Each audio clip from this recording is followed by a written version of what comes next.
Hierdie boodskap na toe gebring deur Skatte in die Hemel. Gaan sluit graag by ons Facebookgroep aan vandag. Vandag se skriflesing kom uit Spreuke 29 vers 18.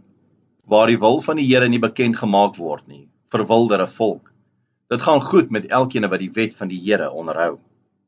Vandag se boodskap is getiteld Wat gaan môre bring? Goed en kwaad is deel van menswees en van elke individu.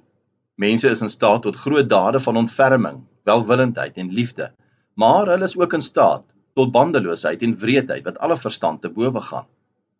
Dit is 'n seën dat ons nie weet wat voorlê nie.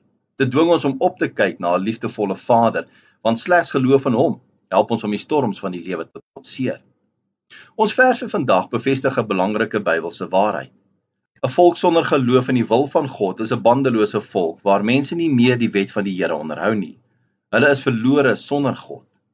Geloof beteken dat 'n mens volkome vertrou in Christus deur wie ons na God kan kom. Paulus vat dit baie raak in sy brief aan die kerk in Galasië. En nou is dit nie meer ek wat lewe nie, maar Christus wat in my lewe.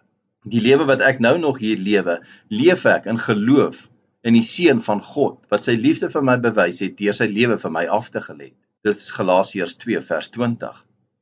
Indien ons lewens soos die van Paulus deurdrenk is deur die geloof in Jesus Christus, kan ons die toekoms met vertroue en vreugde ingaan. Ons het die versekering van ons Verlosser dat die Heilige Gees ons sal lei en bewaar, vandag, môre en tot in alle ewigheid.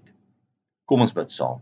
Hemelse Vader, dankie dat U seën, die wonder van U reddende genade aan ons geopenbaar het.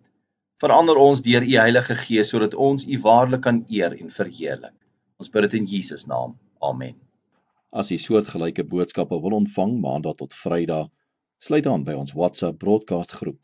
Stuur net jou nommer na 072 581 2973.